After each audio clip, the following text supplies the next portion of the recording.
Good afternoon, welcome to good health. Thyroid సమస్యతో బాధపడుతున్నారా? Thyroid వల్ల కలిగే అనారోగ్య సమస్యలేంటి? దీనిని ఎలా గుర్తించవచ్చు? రాకుండా తీసుకోవాల్సిన జాగ్రత్తలేంటి? థైరాయిడ్ వలన సంతానం లేమి సమస్య వస్తుందా? దీనికి హోమియోపతిలో ఎటువంటి చికిత్స అందుబాటులో ఉందో మనకు తెలియజేయడానికి హోమియోకేర్ ఇంటర్నేషనల్ డాక్టర్ అర్చన గారు మనతో పాటు ఉన్నారు. వారిని అడిగి మరిన్ని విషయాలు తెలుసుకుందాం. Hi doctor, good afternoon. Yes doctor, ముందుగా చెప్పండి, అసలు ఈ థైరాయిడ్ రావడానికి రీజన్స్ ఏంటి? ఒకటి, థైరాయిడ్ రావడానికి రీజన్స్ చెప్తే కనుక ఒబేసిటీ, అంటే అధికంగా బరువు ఉన్న వాళ్ళల్లో మనం చాలా వరకు ఈ సమస్యను చూస్తూ ఉంటాము. ఇది కాకుండా జెనెటిక్ హిస్టరీ, అంటే ఫ్యామిలీలో ఎవరికైనా ఉంది అంటే కనుక డెఫినెట్గా కుడ్ బి ఛాన్సెస్, అంటే థైరాయిడ్ వచ్చే అవకాశం ఉంటుంది. సెకండ్ థింగ్ వచ్చేసరికి ప్రెగ్నెన్సీ ఇష్యూస్, అంటే ప్రెగ్నెన్సీలో ఎస్పెషల్లీ లాస్ట్ మంత్స్లో మనకి, అంటే 7th, 8th, 9th month of ప్రెగ్నెన్సీలో మనకి దాదాపుగా జెస్టేషనల్ థైరాయిడ్ వచ్చే అవకాశం ఎక్కువగా ఉంటుంది. ఇది కాకుండా హార్మోనల్ ఇంబ్యాలెన్సెస్ వల్ల కావచ్చు, ఎక్కువగా స్ట్రెస్కి గురవుతున్న ఉద్యోగాల్లో ఉండటం వల్ల కావచ్చు, రేడియేషన్స్ ఎక్కువగా ఎక్స్పోజ్ అవుతున్న వాళ్ళలో కానీ, ఎక్కువగా శారీరక శ్రమ చేయటం లేకపోతే అస్సలు లేకుండా ఉండటం, దీనివల్ల కూడా మనకి థైరాయిడ్ వచ్చే అవకాశం ఉంటుంది. ఇది కాకుండా కొన్ని గాయిట్రోజెనిక్ పదార్థాలు, అంటే ప్రిజర్వ్డ్ ఫుడ్ ఎక్కువగా తీసుకోవటం, ప్లాస్టిక్ కంటైనర్స్లో ఎక్కువ రోజులుగా ఉన్న ఫ్రీజింగ్ కైండ్ ఆఫ్ బాగా కూల్గా ఉన్న ఐటమ్స్ ఎక్కువగా తీసుకోవటం, ఫ్రోజన్ ఐటమ్స్ ఎక్కువగా తీసుకోవటం వల్ల కూడా థైరాయిడ్ వచ్చే అవకాశం ఉంటుంది. ఇది కాకుండా ఎక్కువగా అయోడిన్ డెఫిషియన్సీ లేకపోతే ఎక్సెసివ్ ఇంటేక్ ఆఫ్ అయోడిన్, దీనివల్ల కూడా మనకి థైరాయిడ్ వచ్చే అవకాశం ఉంటుంది. ఎస్పెషల్లీ మనకి గాయిటర్, అంటే గొంతు దగ్గర వాపులాగా రావటం, దాన్ని నాడ్యూల్స్, థైరాయిడ్ నాడ్యూల్స్ కానీ, ఇవన్నీ ఎక్కువగా మనకి అయోడిన్ డెఫిషియన్సీ లేకపోతే ఎక్సెసివ్ ఇంటేక్ ఆఫ్ అయోడిన్ వల్ల కూడా మనకి థైరాయిడ్ వస్తుంది. ఇది కాకుండా కొన్ని రకాలైన congenital disorders like autoimmune disease కావచ్చు, లేకపోతే హాసిమోటోస్ థైరాయిడైటిస్ కానీ, నార్మల్గా వచ్చే థైరాయిడైటిస్ అంటే infection to the thyroid gland కావచ్చు, రిపీటెడ్గా ఎక్కువ రోజులుగా ఉండటం, తర్వాత గ్రేవ్స్ డిజార్డర్లో కూడా మనకి థైరాయిడ్ సమస్య ఎక్కువగా గమనిస్తాం. డాక్టర్, ఈ థైరాయిడ్ వచ్చింది అని ఎలా తెలుస్తుంది? లైక్ సిమ్టమ్స్, ఎలాంటి సిమ్టమ్స్ కనిపిస్తాయి? అంటే థైరాయిడ్లో కూడా మనకి ఒక మేజర్గా తీసుకుంటే హైపోథైరాయిడిజం, అంటే మనకి థైరాయిడ్ గ్లాండ్ ఫంక్షనింగ్ అనేది తగ్గిపోవడం అని మనం హైపోథైరాయిడిజం అంటాం. దీనిలో ఒక రకమైన సిమ్టమ్స్ ఉంటాయి. అదే మనము hyperactivity of the thyroid గ్లాండ్ని మనం హైపర్ థైరాయిడిజం అంటాం. దానిలో కొన్ని రకాలైన సిమ్టమ్స్ అనేది గమనిస్తూ ఉంటాం. సో హైపోలో ఎలా ఉంటుందంటే సడన్ వెయిట్ గెయిన్ ఎక్కువగా ఉంటుంది, అంటే అప్పటి వరకు నార్మల్గా ఉన్న వెయిట్ కాస్త సడన్గా, అంటే ఒక నెలలోనే మనకి 4-5 కిలోస్ నుంచి 5-6 కిలోస్ వరకు కూడా పెరగవచ్చు. ఇది కాకుండా కాన్స్టిపేషన్ సమస్య ఉండటం, తర్వాత కోల్డ్ ఇంటాలరెన్స్, అంటే చలికి అస్సలు తట్టుకోలేకపోవటం, తర్వాత స్కిన్ ఇష్యూస్ ఎక్కువగా రావటం, డ్రై స్కిన్ కానీ, స్కిన్ ఎగ్జిమాస్ అనేది అప్పటికప్పుడు స్టార్ట్ అవ్వటం, పిగ్మెంటేషన్ ఎక్కువగా ఉండటం, ఎస్పెషల్లీ బ్లాక్నెస్, ఎస్పెషల్గా మనకి అరౌండ్ ద నెక్ కానీ, ఆర్మ్పిట్స్లో కానీ, గ్రాయిన్స్లో కానీ, పాప్లిటియల్ ఫోసాలో కానీ, లేకపోతే ఎల్బోస్లో కానీ, ఎక్కువగా మనకి ఫోల్డింగ్ ఏరియాస్లో మనకి పిగ్మెంటేషన్ ప్యాచెస్ ఎక్కువగా బ్లాక్ అవ్వటం, స్కిన్ బ్లాక్ అవ్వటం అనేది గమనిస్తాం. ఇది కాకుండా మనకి ఆకలి అనేది మందగిస్తూ ఉంటుంది. ఆకలి మందగించినా కూడా బరువు అనేది విపరీతంగా పెరిగిపోవటం, హెయిర్ లాస్ అనేది ఎక్కువగా ఉండటం, పీరియడ్స్ అనేది హెవీగా అవ్వటం లేకపోతే అస్సలు లేకపోవటం, అంటే ఇర్రెగ్యులర్ పీరియడ్స్ అనేది, దానివల్ల కూడా సంతానలేమి సమస్య కింద వచ్చే ఛాన్సెస్ ఉంటుంది. సో ఇవేంటంటే బేసిక్గా మనకి హైపోథైరాయిడిజం ఉండే లక్షణాలు. అది హైపర్ థైరాయిడిజంలో ఏంటంటే యాక్టివిటీ, అంటే ఈ థైరాయిడ్ గ్లాండ్ యొక్క యాక్టివిటీ అనేది బాగా ఎక్కువగా ఉంటుంది కాబట్టి మెటబాలిజం ఎక్కువగా అవుతుంది. సో దీనిలో ఉండే లక్షణాలు ఏంటంటే వెయిట్ లాస్ అవుతూ ఉంటారు, అంటే బరువు తగ్గే థైరాయిడ్ని మనం హైపర్ థైరాయిడిజం అంటాం.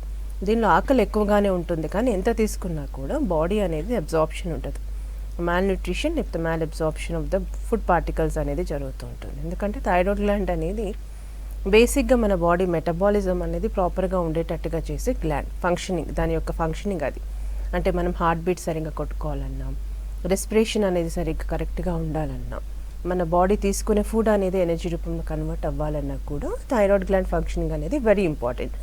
కొన్ని కారణాలు, అంటే ఇంతకుముందు చెప్పిన కారణాల వల్ల దీని ఫంక్షనింగ్ అనేది తక్కువన్నా ఉండొచ్చు, ఎక్కువన్నా ఉండొచ్చు. సో ఎక్కువ ఉన్నప్పుడు ఏంటంటే మనకి హైపర్ థైరాయిడిజం అంటాం కాబట్టి యాక్టివిటీస్, మెటబాలిజం కూడా ఎక్కువగా ఉంటుంది. సో ఆకలి ఎక్కువగా ఉన్నా కూడా వెయిట్ లాస్ అనేది మనం హైపర్ థైరాయిడిజంలో చూస్తాం. ఇది కాకుండా ఇక్కడ లూజ్ మోషన్స్ ఎక్కువ, అంటే డైరియా కైండ్ ఆఫ్ సెన్సేషన్ అనేది, బబల్స్ అనేది చాలా ఇర్రెగ్యులర్గా ఉంటూ ఉంటుంది అండ్ ఎక్కువగా ఉంటూ ఉంటుంది కొన్ని కండిషన్స్లో. ఇది కాకుండా హెయిర్ లాస్ ఉంటుంది, అధికంగా స్వెట్ ఉండటం, ఆయాసపడుతూ ఉండటం, చిన్నదానికి కూడా టైర్డ్నెస్ ఉండటం. ఇందులో ఏంటంటే వేడి తట్టుకోవడం కొంచెం కష్టంగా ఉంటుంది. ఇందులో కూడా పీరియడ్ ఇర్రెగ్యులారిటీ ఉండటం అనేది హైపర్ థైరాయిడిజంకి లక్షణం. ఎస్ డాక్టర్, ఈ థైరాయిడ్ ఉన్న వాళ్ళు క్యాబేజ్, క్యాలీఫ్లవర్ తినకూడదు అని అంటారు కదా, ఎందుకు అలా? అండ్ లైఫ్ లాంగ్ దీన్ని అవాయిడ్ చేయాలంటారా? అంటే థైరాయిడ్ యొక్క లెవెల్స్ని బట్టి మనం అది అవాయిడ్ చేయాలా, ఒకేషనల్ తీసుకోవాలా అనేది నిర్ధారిస్తాము. ఎందువల్ల క్యాబేజ్, క్యాలీఫ్లవర్, బీన్స్, చిక్కుళ్ళు, మేజ్ ఇవి తినొద్దు అంటారంటే వీటిలో గాయిట్రోజెనిక్ క్యారెక్టర్ అంటే వాటి యొక్క ఉత్పన్నానికి బాగా ఉపయోగపడే ఫుడ్ ఐటమ్ అనేది దానిలో ఉంటుంది కాబట్టి మనం గాయిట్రోజెనిక్ ఫుడ్స్ అంటూ ఉంటాం. దానివల్ల కూడా మనకి థైరాయిడ్ గ్లాండ్ ఫంక్షనింగ్ అనేది తక్కువైపోవటం లేకపోతే ఎక్కువ అవ్వడం జరుగుతుంది. కాబట్టి అకేషనల్గా తీసుకుంటే ఏం కాదు, కాకపోతే కొంతమంది ఇష్టం కదా అని డైలీ తీసుకుంటుంటారు, లేకపోతే వీక్లీ 3-4 టైమ్స్ తీసుకుంటూ ఉంటారు. సో దానివల్ల కూడా మనకి థైరాయిడ్ పెరిగే అవకాశం ఉంటుంది. కాకపోతే దానివల్లనే మనకి థైరాయిడ్ వస్తుందని ఏం చెప్పలేం, కానీ వచ్చిన తర్వాత దాన్ని కంట్రోల్ పెట్టుకుంటే కొంతవరకు కంట్రోల్లో ఉంటుంది. డాక్టర్, థైరాయిడ్ లెవెల్స్ చూసుకుంటే ఫ్లక్చువేట్ అవుతూ ఉంటాయి కదా చాలా వరకు. అయితే ఇలా ఫ్లక్చువేట్ అవ్వకుండా నార్మల్ లెవెల్లో ఉండాలి అని అంటే ఎలాంటి కేర్ తీసుకోవాలి? Proper medication is very important. కొంతమంది నెగ్లెక్ట్ చేస్తూ ఉంటారు, థైరాయిడ్ అప్పుడప్పుడే స్టార్ట్ అయింది, 5 ఉంది, 6 ఉంది, 10 ఉంది కదా అని నెగ్లెక్ట్ చేస్తూ ఉంటారు. అలా నెగ్లెక్ట్ ఎట్టి పరిస్థితుల్లో చేయకూడదు. ఎందుకంటే అలా నెగ్లెక్ట్ చేస్తున్న కొద్దీ మన బాడీ మెటబాలిజం టోటల్గా అబ్స్ట్రాక్షన్ అయిపోయి దానికి మనకి బీపీ రావచ్చు, షుగర్ రావచ్చు, కొలెస్ట్రాల్ ఎక్కువ రావచ్చు, ఈవెన్ హార్ట్ డిసీజెస్ రావచ్చు, మిక్సిడిమా లాంటి కండిషన్స్, అన్కాన్షియస్ స్టూపరస్ కండిషన్కి కూడా వెళ్ళొచ్చు. కాబట్టి ఇనీషియల్ స్టేజెస్ నుంచే దీనికి కొన్ని ప్రికాషన్స్, ప్రాపర్ మెడికేషన్ అనేది ఉండాలి. అది కాకుండా వాళ్ళకి ఎందుకు థైరాయిడ్ వచ్చిందనే ఒక కారణాన్ని వాళ్ళు గుర్తుపెట్టుకోవాలి. ఇది వచ్చింది అని తెలిసిన తర్వాత దానికి ఎంతవరకు దూరంగా ఉంటే అంత తొందరగా మనకి థైరాయిడ్ అనేది కంట్రోల్లో ఉంటుంది. సెకండ్ థింగ్ ఏంటంటే వెయిట్ గెయిన్ వల్ల మనకి థైరాయిడ్ వచ్చే అవకాశం ఉంటుంది, లేదా థైరాయిడ్ వచ్చాక కూడా వెయిట్ గెయిన్ అవుతారు చాలామంది.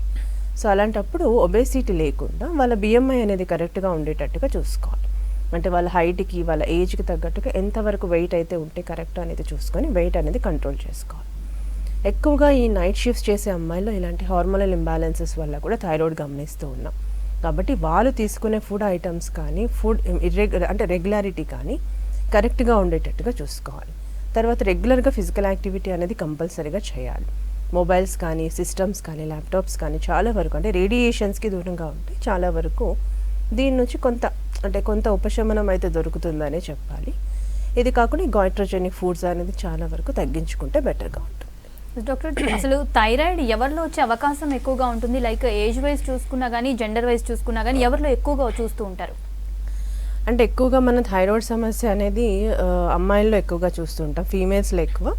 అది కూడా ప్రెగ్నెన్సీస్ తర్వాత, ప్రెగ్నెన్సీలో లేకపోతే ఆల్మోస్ట్ 50+ ఏజ్ గ్రూప్లో గమనిస్తూ ఉంటాం. కానీ ఈ మధ్యకాలంలో ఏంటంటే ఏమైనా చిన్న పిల్లల్లో కూడా అది బికాస్ ఆఫ్ జెస్టేషనల్ థైరాయిడ్ వల్ల కావచ్చు, అంటే ప్రెగ్నెన్సీలో అమ్మకి ఉండడం వల్ల పుట్టబోయే పిల్లలకి వస్తుంది కొంతమందిలో. కాకపోతే చాలా వరకు కంజెంటల్ ఉన్నప్పుడు తగ్గే అవకాశం హైపోథైరాయిడిజంలో ఉంటుంది కొన్ని రోజులకి, అంటే ఒక 2-3 ఇయర్స్ తర్వాత ప్రాపర్ మెడికేషన్ వాడినాక తగ్గిపోతుంది. కానీ కొంతమందిలో అలానే ఉంటుంది. అలాంటి వాళ్ళు ప్రాపర్గా ఇప్పుడు చెప్పిన జాగ్రత్తలు పాటించాలి, ప్రాపర్ మెడికేషన్ అనేది తీసుకోవాలి. కాకపోతే ఎక్కువ మన ఫీమేల్స్లో, ఉమెన్స్లో చూస్తూ ఉంటాం, మెనోపాజ్ దగ్గరలో చూస్తాం. తర్వాత ఎక్కువగా మనకి 40-50 తర్వాత కూడా మనము థైరాయిడ్ కేసెస్ అనేది గమనించవచ్చు. కాకపోతే అదే చెప్తున్నాను కదా, మారుతున్న జీవనశైలి ప్రకారంగా కేసెస్ అనేది irrespective of the age and gender అందరికీ కూడా ఈ సమస్యను గమనిస్తున్నాం. డాక్టర్ కాల్ తీసుకుందాం. శ్రీనివాస్ గారు, చెప్పండి మీ ప్రాబ్లం ఏంటి? చెప్పండి, డాక్టర్ గారు ఉన్నారు, మాట్లాడండి. మేడం చెప్పండి. మేడం నమస్తే. మేడం నమస్తే అండి, చెప్పండి. అది ఏం లేదు మేడం, ఆల్రెడీగా నాకు థైరాయిడ్ ఉంది మేడం, 5 years అవుతుంది. ఓకే. అయితే నేను ఆల్రెడీ మెడిసిన్ వాడుతున్నాను, అది 100 పవర్ అని చెప్పేసి. అలా మా మిస్సెస్ కూడా అసలు థైరాయిడ్ ఉన్నదేమో డౌట్ మేడం, ఎందుకంటే మెడ కింద మొత్తం వాస్తుంది అనమాట, గొంతు కింద. ఓకే. అది థైరాయిడ్ ఏమి లేదని చెప్పేసి వచ్చింది అనమాట. టెస్ట్ చేస్తే థైరాయిడ్ లేదని వచ్చిందా? అవునవును మేడం. ఓకే. నెక్ స్కాన్ ఏమైనా తీయించుకున్నారా? ఇంకా అదేం లేదు మేడం. కాకపోతే ఏంటంటే అసలు ఆ గొంతు దగ్గర వాపు వచ్చినప్పుడు విపరీతంగా హెడ్ బ్యాక్ను మెల్ల విపరీతంగా పీకేస్తుంటాయి. ఒకటండి, అంటే మెడ దగ్గర వాపు ఉంది అంటే అది గాయిటరా లేకపోతే థైరాయిడ్ నాడ్యూల్ అనేది చూడాలి ఫస్ట్ ఆఫ్ ఆల్. అయితే గాయిటర్ అండ్ థైరాయిడ్ నాడ్యూల్ ఉన్నంత మాత్రాన థైరాయిడ్ ఉండాలని ఏం లేదు. అంటే ఈ హైపోథైరాయిడిజం కానీ హైపర్ థైరాయిడిజం కానీ ఉండాలని కంపల్సరీ గ్యారంటీ అయితే లేదు. కాకపోతే అది లేకున్నా కూడా ఈ గాయిటర్ అంటే స్వెల్లింగ్ ఆఫ్ ద నెక్ అనేది గమనిస్తాం. సో అలాంటప్పుడు యూఎస్జీ నెక్ స్కాన్ అనేది ఒకసారి తీయించుకోవాలి. అది నాడ్యూల్సా లేకపోతే గాయిటర్ ఏమైనా ఫామ్ అయిందా, బిరడ్ టేస్ట్ అనేది ఎంతవరకు ఉందనేది కూడా గమనించాల్సిన అవసరం ఉంటుంది. సో ఒకసారి యాంటీ టీపీఓ టెస్ట్తో పాటుగా యూఎస్జీ నెక్ స్కాన్ తీయించుకోండి. ఒకవేళ లేదు అంటే పెద్దగా వరి అవ్వాల్సిన అవసరం లేదు. ఇకపోతే నెక్ పెయిన్ అనేది స్పాండిలోసిస్ అంటే డిస్క్ సమస్య వల్ల కూడా వస్తూ ఉంటుంది. వీక్నెస్ వల్ల కూడా రావచ్చు, లేకపోతే ఎక్కువగా over strain of neck part దగ్గర ఓవర్ స్ట్రెయిన్ అవుతున్నప్పుడు కానీ మనకి ఆ సమస్య గమనిస్తూ ఉంటాం. లేకపోతే calcium vitamin D deficiencies, B12 deficiency వల్ల కూడా ఉంటుంది. ఒకసారి యూఎస్జీ నెక్లో కానీ యాంటీటీపీఓ టెస్ట్ నార్మల్ ఉంది అంటే సప్లిమెంట్స్ వాడండి. అప్పటికి తగ్గకపోతే ఒకసారి హోమియోపతి వాడి చూడండి. ఎస్ డాక్టర్, నెక్స్ట్ కాల్ తీసుకుందాం. శ్రావ్య గారు, ఎస్ చెప్పండి మీ ప్రాబ్లం ఏంటి? మేడం గారు నమస్తే అండి. నమస్తే అమ్మా. మేడం గారు, అది నా ఏజ్ వచ్చి ఇప్పుడు 28 ఉంటుంది మేడం గారు. రీసెంట్ గా అనమాట ఒక 6 months నుంచి థైరాయిడ్ అనమాట. ప్రాబ్లం ఎలాగ ఉందంటే కళ్ళు తిరిగి అనమాట మేడం గారు. దానివల్ల ఏంటంటే డాక్టర్ దగ్గర చెకప్ చేసుకుంటే ఏంటంటే థైరాయిడ్ అని చెప్పారు. ఓకే. 25 ml టాబ్లెట్స్ వాడుతున్నాను అనమాట. అంటే హెయిర్ లాస్ ఎక్కువ అయిపోతుంది మేడం గారు. నెలసరి కరెక్ట్ గానే ఉందా అమ్మా? మెన్సెస్ డేట్ కరెక్ట్ గా అవుతుంది మేడం. Okay, fine. అంటే 6 months నుంచే ఉంది. థైరాయిడ్ టాబ్లెట్ వాడుతున్నారు, థైరాయిడ్ కంట్రోల్లోనే ఉంది, కానీ హెయిర్ ఫాల్ అవుతుంది అంటున్నారు. ఫాలో అవుతుంది మేడం. హెయిర్ ఫాల్ అనేది అంటే మనకి రక్తహీనత వల్ల కూడా ఉంటుంది. థైరాయిడ్ అప్పుడప్పుడే స్టార్ట్ అయింది కాబట్టి మేడం గారు. ఏంటమ్మా? బ్లడ్ రేట్ అంటే తక్కువ ఉందన్నమాట, 8 points ఉంది. అదే రక్తహీనత, ఐరన్ డెఫిషియన్సీ, ఫెరిటిన్ డెఫిషియన్సీ ఉన్నా కూడా హెయిర్ ఫాల్ ఉంటుంది.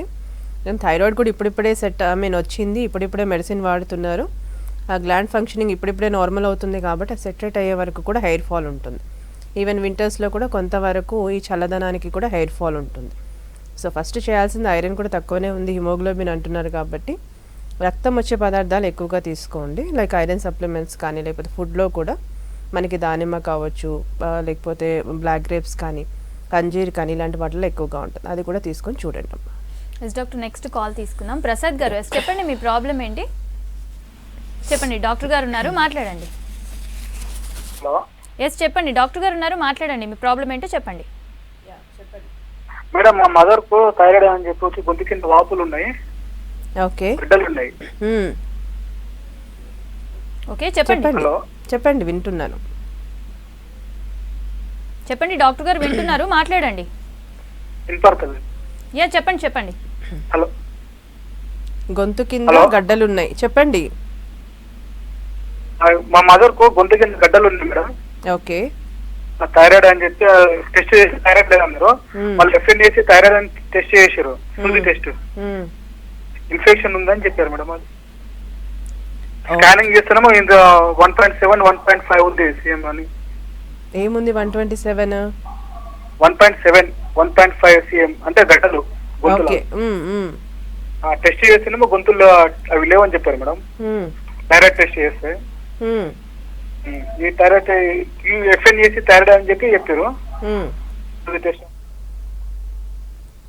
చేయించండి, FNAC ఒకసారి చేయించండి. అంటే నీడిల్ ఆస్పిరేషన్ టెస్ట్ చేయిస్తే మనకి అది బెనాయినా మాలిగ్నెన్సా అనేది కూడా తెలుస్తుంది. దాన్ని బట్టి కూడా ఫర్దర్గా మనం ప్రొసీడ్ అవ్వచ్చండి.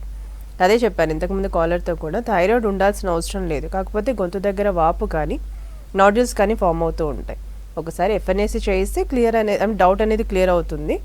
థైరాయిడ్ ఐటీస్ ఏమైనా ఉండుండొచ్చు, దానివల్ల infection to the thyroid gland వల్ల కూడా కొంత గొంతు నొప్పి రావటం, కొంతమందికి ఆహారం జీర్ణం కాకపోవటం కానీ, వీక్నెస్ ఆఫ్ మెమరీ కానీ, పాల్పిటేషన్స్, వీక్నెస్, టైర్డ్నెస్, పెయిన్స్ ఎక్కువగా ఉండడం చూస్తాం.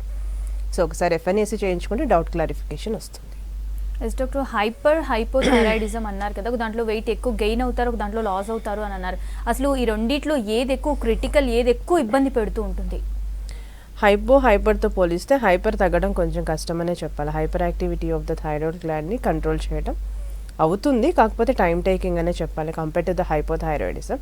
హైపో ఏంటంటే తొందరగా తగ్గుతుంది, లక్షణాలు కూడా తొందరగా తగ్గుతాయి. దీనికి ఏంటంటే మనకి మెడికేషన్ కూడా చాలా బెటర్గా ఉన్నాయి. కానీ కంపేర్ టు దాన్ని హైపర్లో తీసుకుంటే ఏంటంటే కొన్ని ఇయర్స్ వాడాల్సిన అవసరం ఉంటుంది. అట్ ద సేమ్ టైం దానికి సిమ్టమాటిక్గా రిలీఫ్ కూడా కొంత టైం తీసుకునే ఛాన్సెస్ ఉంటుంది. అది కూడా సిమ్టమాటిక్ రిలీఫ్ కూడా ఎప్పుడంటే మనకి అదర్ ఇష్యూస్ ఏం లేవు, హెల్త్ ఇష్యూస్ ఏమి లేవు అన్నప్పుడు వీళ్ళకి సిమ్టమాటిక్గా రిలీఫ్ అనేది తొందరగా వస్తుంది అండ్ తగ్గడం కూడా తొందరగా తగ్గుతుంది.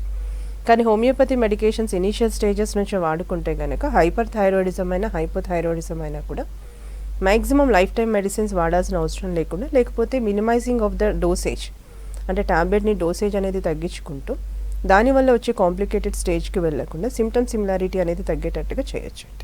డాక్టర్ నెక్స్ట్ కాల్ తీసుకుందాం. సంధ్య గారు చెప్పండి, మీ ప్రాబ్లం ఏంటి? డాక్టర్ గారు ఉన్నారు, మాట్లాడండి. హలో, చెప్పండి. చెప్పండి అమ్మా. హలో మేడం, నమస్కారం. నమస్తే అమ్మా, చెప్పండి. మేడం, నాకు కొంచెం ఆయాసం వస్తుంది, మతి మార్పు కూడా కొంచెం ఎక్కువ ఉంది. మరి అది థైరాయిడ్ కి సంబంధించింది ఏమన్నా కావచ్చు అని నాకు డౌట్, అందుకోసమే కాల్ చేశానండి. ఓకే, అంటే ఆ రెండు సిమ్టమ్స్ చాలా వాటిలో కూడా ఉంటాయమ్మా. ఓన్లీ వీక్నెస్ ఆఫ్ మెమరీని తీసుకొని బ్రెత్లెస్నెస్ని తీసుకొని థైరాయిడ్ ఉంటుందని నేను చెప్పలేం. కాకపోతే రెండు సిమ్టమ్స్ థైరాయిడ్లో ఉంటాయి కాబట్టి ఒకసారి థైరాయిడ్ ప్రొఫైల్ చేయించుకోండి. డాక్టర్, థైరాయిడ్ ప్రాబ్లం ఉన్న వాళ్ళు ఈ నెగ్లెక్ట్ చేయడం వల్ల కానీ, లేకపోతే ఒకసారి ఈ మెడిసిన్ యూజ్ చేసామంటే లైఫ్ లాంగ్ వాడాలి కదా అనేసి కొంతమంది ఆపేస్తూ ఉంటారు కదా, దీనివల్ల ఎలాంటి హెల్త్ ఇష్యూస్ వస్తాయి? కాంప్లికేషన్స్ ఏముంటాయి? హెల్త్ కాంప్లికేషన్స్ డెఫినెట్గా వస్తాయండి. ఇప్పుడు చాలామంది నెగ్లెక్ట్ చేస్తూ ఉంటారు బార్డర్ లెవెల్లో ఉన్నప్పుడు కానీ, అప్పుడప్పుడే స్టార్ట్ అవుతున్న థైరాయిడ్ని చాలామంది, ఎందుకంటే ఇది ఇమీడియట్గా చూపించదు, ఇది టోటల్గా బాడీ మెటబాలిజం సెటరేట్ చేసే థైరాయిడ్ గ్లాండ్ ఫంక్షనింగ్ కాబట్టి స్లోగా చూపిస్తుంది ఎఫెక్ట్. ఇప్పుడు బీపీ కానీ షుగర్ కానీ ఒక రోజు ఆ ట్యాబ్లెట్ వేయకపోతే ఇమీడియట్గా హై అవ్వడం లేకపోతే లో అవ్వడం జరుగుతుంది. కానీ థైరాయిడ్ వచ్చేసరికి అలా కాదు, ఇట్ ఈస్ అంటే స్లో ఎఫెక్ట్, చాలా స్లోగా ఉంటుంది కాబట్టి చాలామంది నెగ్లెక్ట్ చేస్తూ ఉంటారు. కానీ అలా నెగ్లెక్ట్ చేయడం వల్ల కొంతమందికి థైరాయిడ్తో పాటుగా ఈ థైరాయిడ్ నాడ్యూల్స్ ఫామ్ కావచ్చు, థైరాయిడ్తో పాటుగా గాయిటర్ రావచ్చు, అంటే ఈ గొంతు దగ్గర వాపు రావచ్చు. ఆ గాయిటర్ కూడా, ఆ వాపు కూడా బెనైన్ కాకుండా మాలిగ్నెన్సీ అంటే క్యాన్సరస్ గడ్డ కింద కూడా కన్వర్ట్ అయ్యే అవకాశాలు చాలా మందిలో చూస్తున్నాం. ఇది కాకుండా మనకేంటంటే బేసిక్గా థైరాయిడ్ని నెగ్లెక్ట్ చేస్తే గనక మనకి హార్ట్ డిసీజెస్ వచ్చే అవకాశాలు ఉంటాయి, తర్వాత బీపీ వచ్చే ఛాన్సెస్ ఉంటుంది, షుగర్ వచ్చే ఛాన్సెస్ కూడా చాలా మందిలో ఈ మధ్య కాలంలో గమనిస్తున్నాం. ఇఫ్ నెగ్లెక్టెడ్, లేదు కరెక్ట్గా ట్రీట్మెంట్ తీసుకుంటున్నారు అంటే మాత్రం చాలా వరకు కంట్రోల్ చేసే మెడిసిన్స్ అనేది ఇప్పుడు అందుబాటులో ఉన్నాయి అన్ని సిస్టమ్స్లో. అలానే నెగ్లెక్ట్ చేస్తే కనుక ఈ హార్ట్ డిసీజ్తో పాటుగా మిక్సెడిమా లాంటి కండిషన్స్ కానీ, ఆస్తమా కావచ్చు, లేదంటే రెస్పిరేటరీ ఇష్యూస్, శ్వాసనాళాలకి సంబంధించిన ఇష్యూస్ రావటం కానీ, ఒబేసిటీ వల్ల ఈ బీపీ షుగర్ థైరాయిడ్ లాంటిది బాగా పెరిగిపోవటం కానీ జరిగే ఛాన్సెస్ ఉంటుంది. డాక్టర్ నెక్స్ట్ కాల్ తీసుకుందాం. విష్ణు గారు చెప్పండి, మీ ప్రాబ్లం ఏంటి? చెప్పండి డాక్టర్ గారు. మేడం గారు, మా వైఫ్ కి థైరాయిడ్ ఉందని చెప్పారండి. అది థైరాయిడ్ వచ్చేసి లాస్ట్ 3 months బ్యాక్ నేను టెస్ట్ చేయించిన. టెస్ట్ చేపిస్తే అది 2.22 ఉంది మేడం. అందులో థైరాయిడ్ నార్మల్ అని, థైరాయిడ్ నార్మల్ 2.2 ఉంది. థైరాయిడ్ కోసం ఒక టాబ్లెట్ వస్తుంది, 50 mg టాబ్లెట్ వాడుతున్నాం మేడం మేము. అయితే నెక్స్ట్ వచ్చేసి ఇంకా పీరియడ్స్ అనేది మిస్ అయింది, మొత్తం టోటల్ గా 2 years అవుతుంది పీరియడ్ మిస్ అయ్యి. ఈ థైరాయిడ్ వల్ల దీనికి ఏమైనా ఎఫెక్ట్ ఉంటుందా? మంచిగా ఎఫెక్ట్ వస్తుందండి పీరియడ్ కి? 2 years నుంచి పీరియడ్స్ దానికి ఏమైనా ప్రాబ్లం అవుతుందండి? 2 years నుంచి పీరియడ్స్ అస్సలు లేవా? పీరియడ్స్ అస్సలు లేవు మేడం. అంటే థైరాయిడ్ కంట్రోల్లో ఉన్నంత వరకు పీరియడ్ సమస్య పెద్దగా రాదండి. మీరు ఒకవేళ మెడిసిన్స్ వాడకపోతే థైరాయిడ్ పెరిగితే కనుక మనకి అట్లా ఇర్రెగ్యులర్ పీరియడ్స్ వస్తాయి. కానీ 50 mg వాడుతున్నారు మీరు ఆల్రెడీ, థైరాయిడ్ కూడా కంట్రోల్లోనే ఉంది, 2.2 అరౌండ్ ఉంది, ఇట్స్ వెరీ అండర్ కంట్రోల్. కాబట్టి దానివల్ల కాదు. ఒకవేళ థైరాయిడ్ అలా ఉన్నా కూడా మీకు 2 monthsకో 3 monthsకో ఒకసారి పీరియడ్ కంపల్సరీగా వస్తుందండి, ఒకవేళ నెగ్లెక్ట్ చేసినా కూడా. కాబట్టి thyroid is not the major issue in this. ఒక్కసారి గర్భసంచి స్కాన్ చేయించుకోండి, అంటే హోల్ అబ్డామిన్ స్కాన్ చేయించండి. ఏమైనా గర్భసంచి ఉండాల్సిన సైజ్ కన్నా చిన్నగా ఉండుండొచ్చు, ఇన్ఫాంటల్ యుట్రస్ అంటాం, లేకపోతే సెప్టేట్ యుట్రస్ అంటాం. ఆ రెండు సమస్యలు ఏ ఒక్క సమస్య ఉన్నా కూడా మనకి అంటే మనకి పీరియడ్స్ రావడం అనేది ఉండదు. ఒకసారి వీలైతే యూఎస్జీ హోల్ అబ్డామిన్ స్కాన్ అనేది చేయించుకొని అప్పుడు దగ్గరలో బ్రాంచ్కి వెళ్ళి కన్సల్ట్ అవ్వండి, సో దట్ మీకు క్లియర్గా ఇంకా ప్రాబ్లం ఏంటనేది ఎక్స్ప్లెయిన్ చేస్తాను. డాక్టర్, థైరాయిడ్ ప్రాబ్లంకి ఇన్ఫర్టిలిటీకి ఎలాంటి సంబంధం ఉంది? డెఫినెట్గా ఉంటుంది. ఇప్పుడు థైరాయిడ్లో ఏంటంటే హార్మోనల్ ఇంబ్యాలెన్సెసే కాబట్టి చాలామందిలో పీరియడ్స్ అనేది రెగ్యులర్గా ఉంటూ ఉంటాయి. అండ్ థైరాయిడ్ వల్ల ఒబేసిటీ, బరువు బాగా పెరిగిపోతూ ఉంటారు, సో దానివల్ల కూడా పీరియడ్స్ అనేది రాదు. వన్స్ పీరియడ్స్ రావట్లేదు, రెగ్యులర్గా లేవు అంటే కనుక యానోవులేటరీ సైకిల్స్ వస్తాయి, అంటే ఈ ఎగ్ కరెక్ట్ టైంకి రప్చర్ అవ్వడం, నెంబర్ ఆఫ్ ఫాలికల్స్ అనేది కరెక్ట్గా ఉండడం అనేది జరగదు. కాబట్టి మనకి ఇన్ఫర్టిలిటీ, సంతానలేమి సమస్యకి కారణంగా కూడా మారుతుంది. కానీ ఎప్పుడైతే మనకి థైరాయిడ్ డోస్ అనేది తక్కువగా ఉంటుంది, లేకపోతే థైరాయిడ్ కంట్రోల్లో ఉంటుంది, థైరాయిడ్ యొక్క లక్షణాలన్నీ కంట్రోల్గానే ఉంటున్నాయి అంటే మాత్రం ప్రెగ్నెన్సీకి పెద్దగా ఇబ్బంది పెట్టే రకమైతే కాదు. కాకపోతే థైరాయిడ్తో పాటుగా ఈ పీసీఓడి సమస్య కానీ లేకపోతే అదర్ హార్మోనల్ ఇంబ్యాలెన్సెస్ కానీ ఇంతకుముందు కాలర్ మాట్లాడినట్టుగా చిన్నగా ఏమైనా గర్భసంచి ఉండాల్సిన సైజ్ కంటే తక్కువగా ఉండటం, చాలా చిన్నగా ఉంటే మాత్రం అసలు పీరియడే రాకుండా ఉంటుంది. మోడరేట్ సైజులో ఉంది అన్నప్పుడు కూడా మనకి సంతానలేమి సమస్య కింద దారి చేసే అవకాశం ఉంది. ఎస్ డాక్టర్, అయితే ఈ ప్రెగ్నెన్సీ లేడీస్ని చూసుకుంటే వీళ్ళకి బిఫోర్ మ్యారేజ్ థైరాయిడ్ ఉంటే ఆఫ్టర్ డెలివరీ బేబీకి వచ్చే ఛాన్స్ ఎంతవరకు ఉంటుంది? అంటే ఫస్ట్ మనకి బిఫోర్ మ్యారేజ్ మనకి థైరాయిడ్ ఉంది, మ్యారేజ్ అయ్యాక కన్సీవ్ అయ్యారు, వాళ్ళు ప్రాపర్గా మెడికేషన్ అనేది ప్రెగ్నెన్సీ హోల్ 9 months అనేది వాడాలి. వాడితే కనుక మ్యాక్సిమం పిల్లలకి రాకుండా చేయొచ్చు. ఈవెన్ ఫీడింగ్ కూడా ఇవ్వచ్చు, ప్రాబ్లం ఏం లేదు. Even after deliveries also thyroid అనేది ఒకవేళ మదర్కి ఉన్నా కూడా బేబీ తీసుకున్నప్పుడు, మదర్ ఫీడింగ్ తీసుకున్నప్పుడు బేబీకి వచ్చే అవకాశం కూడా చాలా తక్కువనే చెప్పాలి. కాకపోతే ఇమీడియట్లీ ఆఫ్టర్ డెలివరీ ఒక్కసారి బ్లడ్ టెస్ట్ అయితే చేయించాలి. ఎస్ డాక్టర్, కాల్ తీసుకుందాం. వీణ గారు, ఎస్ చెప్పండి, మీ ప్రాబ్లం ఏంటి? చెప్పండి, డాక్టర్ గారు ఉన్నారు, మాట్లాడండి. రైట్, ఓకే డాక్టర్, ఈ థైరాయిడ్ ప్రాబ్లం ఉన్న ప్రెగ్నెన్సీ లేడీస్ ఎవరైతే ఉన్నారో వాళ్ళు ఎలాంటి జాగ్రత్తలు తీసుకోవాలి? థైరాయిడ్ ఉంది అంటే కనుక ఖచ్చితంగా డైలీ ట్యాబ్లెట్స్, అంటే ఈ ఐరన్, కాల్షియం, ప్రోటీన్ పౌడర్స్తో పాటుగా కంపల్సరీగా ఈ ట్యాబ్లెట్ అనేది తీసుకోవాల్సిన అవసరం ఉంటుంది. సెకండ్ థింగ్ ఏంటంటే వెయిట్ ఖచ్చితంగా పుట్ ఆన్ అవుతాం మనం ప్రెగ్నెన్సీ టైంలో. ఆ టైంలో మనము ఎక్కువగా వెయిట్ పుట్ ఆన్ కాకుండా చూసుకోవాలంటే నార్మల్గా 6 to 8 kilos హోల్ 9 monthsలో పెరగడం అనేది హెల్దీ వెయిట్ గెయిన్. కాకపోతే కొన్నిసార్లు ఇడీమా, జనరలైజ్డ్ ఇడీమా వల్ల కావచ్చు, బ్లడ్ ప్రెషర్ ఎక్కువైపోవటం వల్ల కావచ్చు, బాడీలో వాటర్ బాగా చేరిపోయి కూడా బరువు పెరుగుతూ ఉంటారు. ఆ బరువు పెరగకుండా చూసుకోవాలి. అండ్ కాన్స్టిపేషన్ సమస్య లేకుండా కూడా చూసుకోవాలి. And at the same time రెగ్యులర్గా జస్ట్ వాకింగ్, అంటే నార్మల్ వాక్ లాగా చేసుకోవాలి. ఒక 1/2 hour to 1 hour రెగ్యులర్గా వాకింగ్ అనేది చేసుకుంటూ ఉంటే కూడా ఇలాంటి హార్మోనల్ ఇంబ్యాలెన్సెస్ అనేది కంట్రోల్లో ఉండే ఛాన్స్ ఉంటుంది. అది కాకుండా క్యాబేజ్, కాలీఫ్లవర్ అనేది చాలా వరకు తగ్గిస్తూ, మేజ్ కూడా చాలా వరకు తగ్గించుకుంటూ, స్ట్రెస్కి దూరంగా, రేడియేషన్స్కి దూరంగా, మొబైల్ యూసేజ్ అనేది ప్రాపర్గా ఎక్కువగా యూజ్ చేయకుండా, అట్ ద సేమ్ టైం ఇచ్చిన మెడిసిన్స్ అనేది ప్రాపర్గా వాడుతూ ఉంటే సరిపోతుంది. డాక్టర్, నెక్స్ట్ కాల్ తీసుకుందాం. వీణ గారు, ఎస్ చెప్పండి, మీ ప్రాబ్లం ఏంటి? చెప్పండి, డాక్టర్ గారు ఉన్నారు. మా కజిన్ ఒక ఆమె యుఎస్ఏలో ఉంటుందమ్మా, తనకి హైపోథైరాయిడ్ ఉందండి. ఆమెకు చేతికి కొంచెం ఎగ్జిమా లాగా వచ్చిందని అన్నారు. మరి అసలు దేని వల్ల? స్కిన్ ఎగ్జిమా రావడానికి థైరాయిడ్ ఒక రీజన్ కావచ్చు, కానీ అది మాత్రమే రీజన్ కాదమ్మా.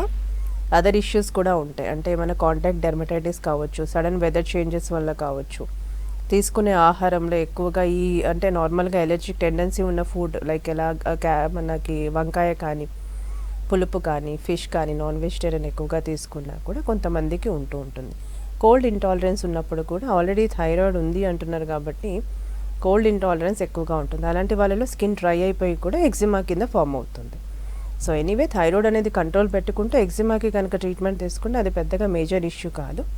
కాకపోతే తీసుకునే ఆహారంలో ఎక్కువగా పులుపు కానీ, వంకాయ కానీ చాలా వరకు తగ్గించాలి. స్కిన్ అనేది డీహైడ్రేట్ కాకుండా, అంటే ఎక్కువగా వాటర్ ఇంటేక్ అనేది తీసుకోవటం, స్కిన్కి లోషన్స్ అనేది కంటిన్యూస్గా అప్లై చేయటం, ఇలాంటివి చేస్తే చాలా వరకు ఎగ్జిమా కంట్రోల్ అవుతుంది. డాక్టర్, ఈ థైరాయిడ్ ప్రాబ్లం ఉన్న వాళ్ళకు హోమియోపతిలో ఎలాంటి ట్రీట్మెంట్ ఉంది అండ్ మీరు ఎలాంటి డైట్ చార్ట్ ఇస్తారు వాళ్ళకి?